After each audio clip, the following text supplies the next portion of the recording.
신기야 생명보다 귀하다.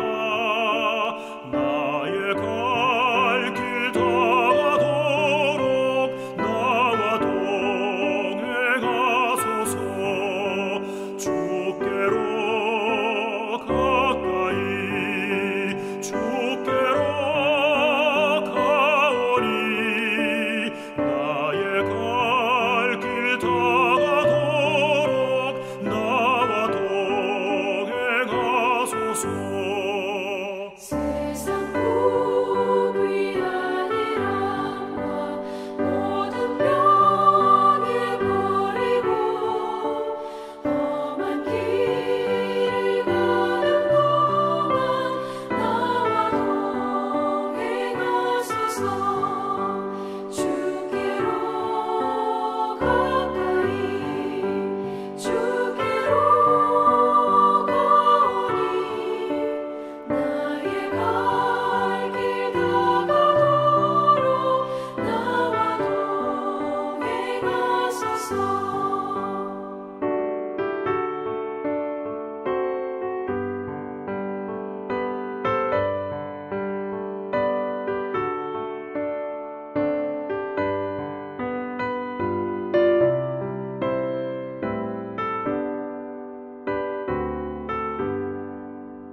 어둠 몰짝 지나가며 험한 바다 건너서 천국 문에 이르도록 나와 동행하소서.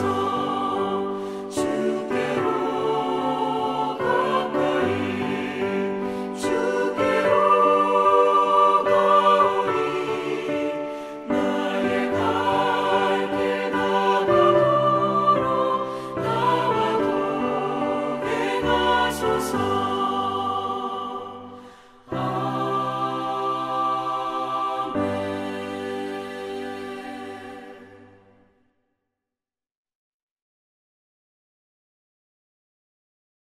사도신경으로 우리의 신앙을 고백하겠습니다. 나는 전능하신 아버지 하나님 천지의 창조주를 믿습니다. 나는 그의 유일하신 아들 우리 주 예수 그리스도를 믿습니다. 그는 성령으로 잉태되어 동정녀 마리아에게 나시고 본디오 빌라도에게 고난을 받아 십자가에 못 박혀 죽으시고 장사된 지 사흘 만에 죽은 자 가운데서 다시 살아나셨으며 하늘에 오르시어 전능하신 아버지 하나님 우편에 앉아 계시다가 거기로부터 살아있는 자와 죽은 자를 심판하러 오십니다. 나는 성령을 믿으며 거룩한 공교회와 성도의 교제와 죄를 용서받는 것과 몸의 부활과 영생을 믿습니다. 아멘.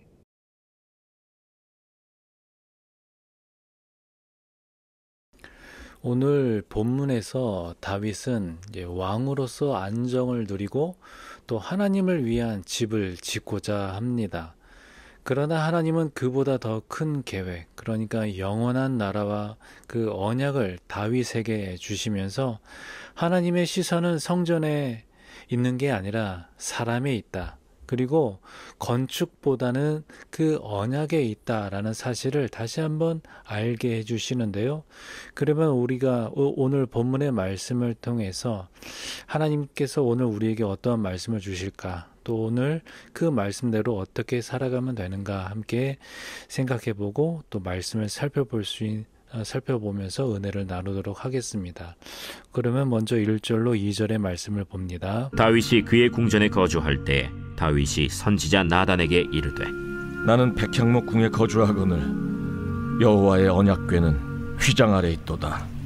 나단이 다윗에게 아뢰되 하나님이 왕과 함께 계시니 마음에 있는 바를 모두 행하소서. 다윗은 이제 정치적으로 또 군사적으로 어떤 안정을 누린 다음에 이제 하나님을 위한 일을 하려 하면서 1절에 보니까 나는 궁에 있고 궤는 천막에 있다라는 말을 이제 하는데요. 여기에서는 자기는 뭔가 편안함을 누리고 있는데 근데 하나님의 그 궤, 하나님의 임재를 상징하는 그 하나님의 궤는 뭔가 너무 초라한 천막에 있다라는 거죠. 그래서 하나님 앞에서 뭔가 죄송스럽고 뭔가 불편한 마음을 이제 선지자 나단에게 토로하고 있습니다. 이 부분은 겉보기에 보면 뭔가 신실한 고백인 것 같지만 사실 인간적인 판단이 먼저 개입된 부분이기도 합니다. 나단 선지자 역시 뭔가 그 다윗의 그 뜻을 뭐 곧이곧대로 그 순수한 마음을 받아들이면서 응답하게 되죠. 하지만 뭔가 이렇게 하나님의 뜻을 먼저 묻지 않고 자기 판단대로 이게 좋은 것 아니겠느냐라고 한 것은 결국은 나중에 하나님께서 이제 그 판단과 그 생각에 개입하게 되는 배경이 되는데요. 그러면 이 말씀에 대한 해설 세 번째 문단을 먼저 보도록 하겠습니다. 다윗은 자기는 백향목으로 지은 궁전에 사는데 하나님의 언약궤는 겨우 장막에 머물고 있다는 점이 마음에 걸려 하나님께서 거하실 성전을 짓고자 했습니다. 결과가 어떠했든 다윗의 의도는 하나님 앞에서 선하고 순수했습니다. 오늘 나의 관심은 나 자신의 안위에 있습니까? 혹은 하나님의 마음을 헤아리는 데 있습니까? 물론 다윗의 의도는 순수했지만 결과적으로는 내 생각과 내 뜻이 하나님의 뜻을 앞서간 그런 결과를 가져오게 된 것입니다. 우리도 어떤 사역이나 나의 신앙적인 열심이 하나님의 뜻을 앞설 때가 있습니다.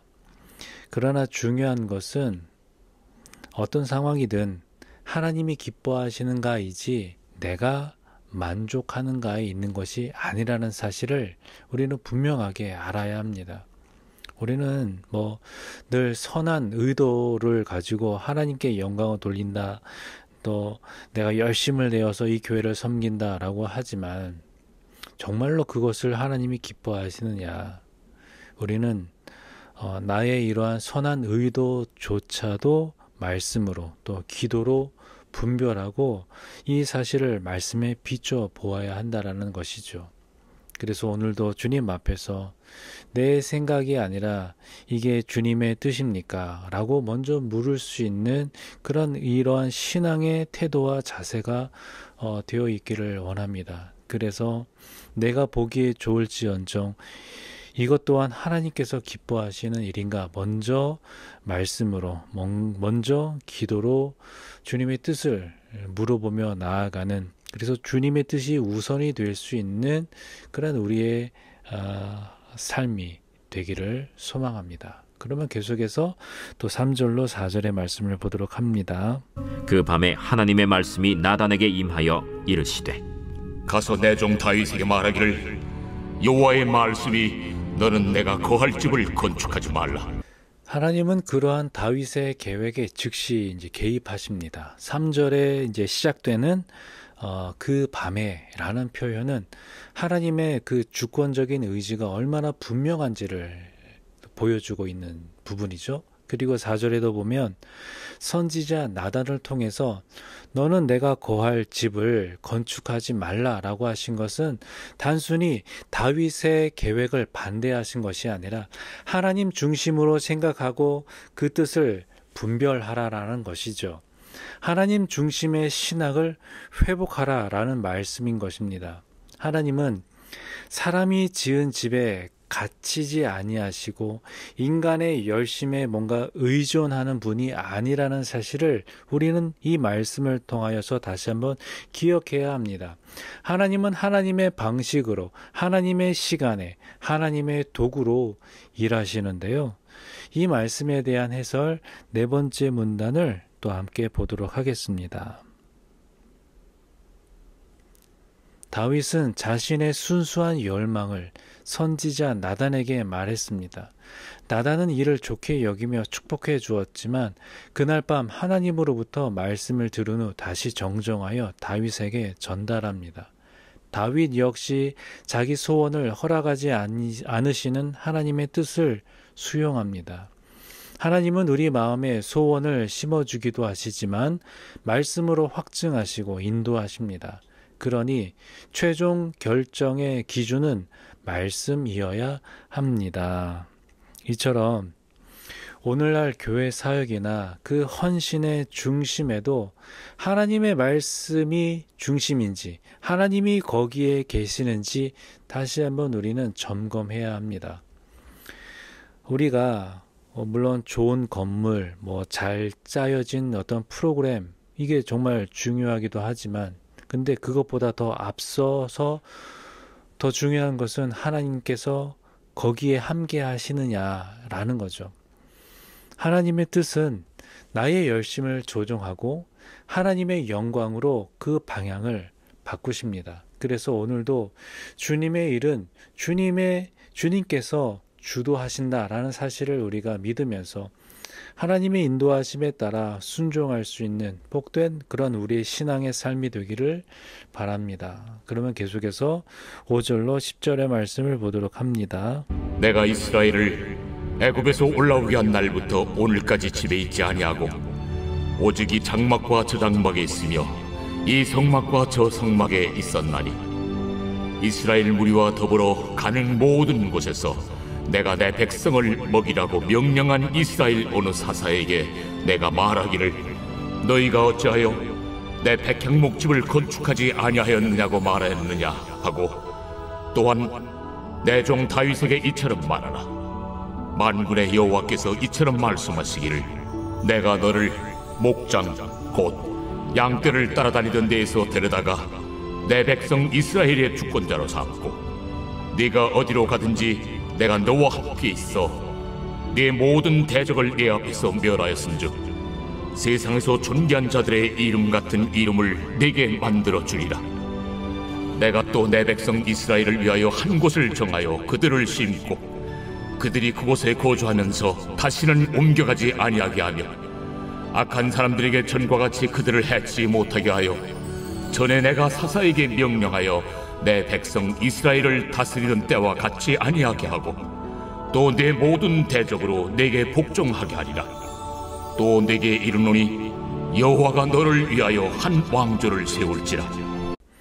하나님은 내가 이스라엘을 애굽에서 올라오게 하였다라고 하시면서 자신이 어떤 분이신지를 먼저 밝혀주십니다. 그리고 나서 하나님께서 이 장막과 저 장막에 있으며 이 성막과 저 성막에 있었다라고 하시는데 이것은 하나님이 백성과 늘 언제나 함께 하신다라는 뜻이죠. 그러니까 이 성전은 장소가 아니라 그 백성과의 그 관계의 상징이 바로 하나님의 그 성전, 성막이었던 것입니다. 또한 7절부터 이어지는 그 다윗을 향한 이 언약의 말씀은 다윗의 왕권을 견고하게 하시고 또 평안하게 하시겠다라는 약속의 말씀인데요. 다윗이 하나님을 위해 집을 짓고자 했지만 하나님은 오히려 다 하나님의 백성 그 이스라엘을 위해 한 곳을 정하시고 거주하게 하시면서 다윗을 위해 왕조를 세우신다라는 어떤 반전의 약속을 지금 다윗에게 주고 계시는데요. 먼저 그러면 이 말씀에 대한 해설 첫 번째 문단을 보도록 하겠습니다.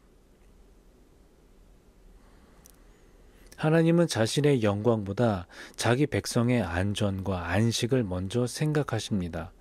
출애굽한 이후 사사 시대를 거쳐 다윗 시대에 이르기까지 한 번도 성전 건축을 요구하지 않으셨습니다. 도리어 이스라엘 백성이 안전히 안식할 수 있는 처소를 마련하는 데 더 큰 관심을 두셨습니다.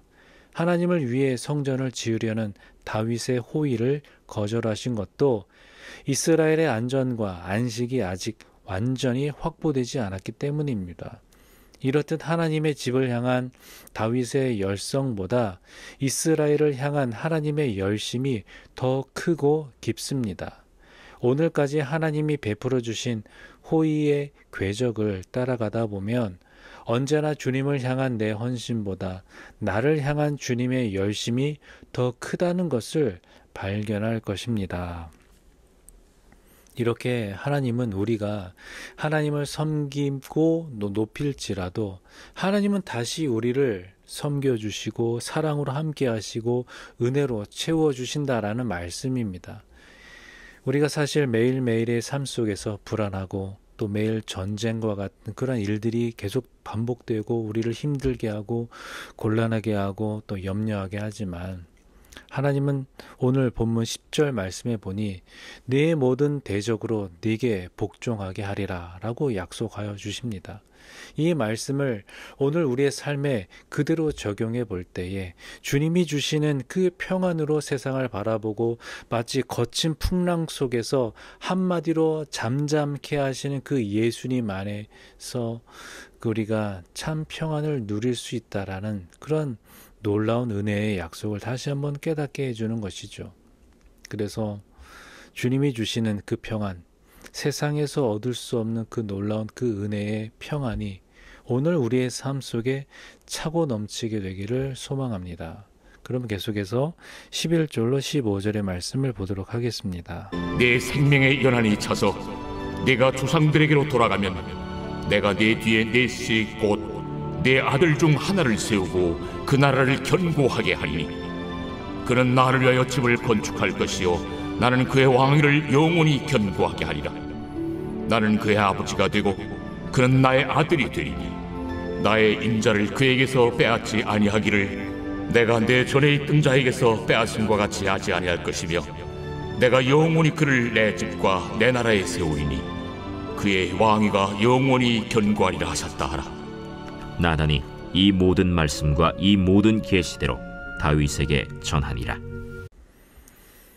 이 부분에서 하나님은 다윗과 그의 후손에 대한 영원한 언약을 세우시는데요.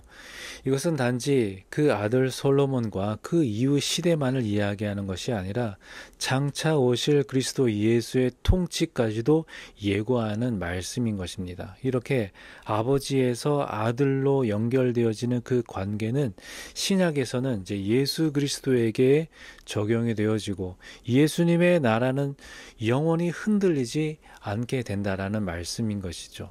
그래서 이 구절은 하나님의 그 구속사 전체를 아우르는 대언약의 중심이 되어지는데요. 그러면 이 말씀에 대한 해설 두 번째 문단을 먼저 함께 보도록 하겠습니다. 하나님은 다윗의 후손인 메시아를 통해 당신의 나라를 영원히 견고하게 하십니다. 하나님은 다윗의 아들 솔로몬을 통한 성전 건축을 약속하시고 다윗의 후손을 통해 세워질 견고한 나라를 약속하십니다. 이것은 메시아이신 예수님을 통해 영원히 무너지지 않을 완전한 성전인 우리 곧 교회를 당신의 거처로 삼으실 것에 대한 약속이기도 합니다. 우리를 성전 삼고 영원토록 함께 해주시는 하나님을 찬양합시다. 우리 인생의 시간은 유한하지만 하나님의 계획은 영원합니다.